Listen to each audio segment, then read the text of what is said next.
Moi, c'est Gino et je suis coach dans le développement individuel.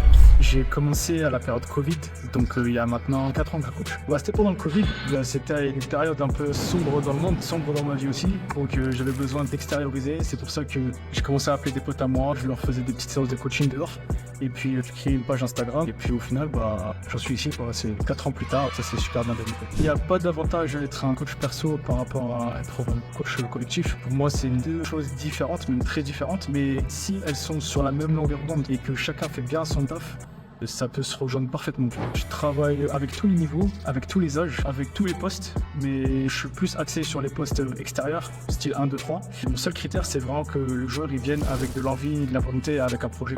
J'ai bossé avec des joueurs de haut niveau, on m'a invité déjà sur des sessions avec d'autres coachs, des joueurs de Pro, des joueurs qui ont joué l'Eurocup aussi par exemple. Après moi personnellement, j'ai déjà bossé avec des joueurs de niveau N1, Pro B maintenant, qui sont en Pro B, qui ont joué en équipe de France. J'ai bossé avec Romain Parmentello, aujourd'hui il est à en Pro B, Christopher Dobby, ex-Montréal en Pro B aussi. J'ai été déjà invité avec Hugo Robino quand il était à Cholet. Je pense que j'ai plein de joueurs qui sont tous aussi forts les uns que les autres dans des domaines différents, des compartiments différents. Mais c'est vrai que le joueur qui m'a le plus choqué en termes de basket, c'est Romain Parmentel. C'est 1m93 qui joue à 1m20 du sol, qui va super vite, qui peut s'arrêter et repartir aussi vite. À droite, une bande de... Non, très fort. Pour se lancer dans le coaching individuel, il ne faut pas attendre d'être parfait, il faut se lancer, commencer par quelque chose et ne pas hésiter à en demander des conseils à ceux qui sont déjà dans le métier, à aller sur les réseaux sociaux, parce que les réseaux sociaux, il y a beaucoup de choses intéressantes, c'est juste qu'il faut créer les informations et puis s'améliorer le jour, faire des erreurs, progresser et puis voilà.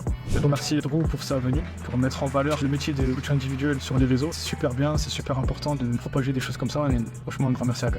Tu veux pas dire un truc à éviter le moi?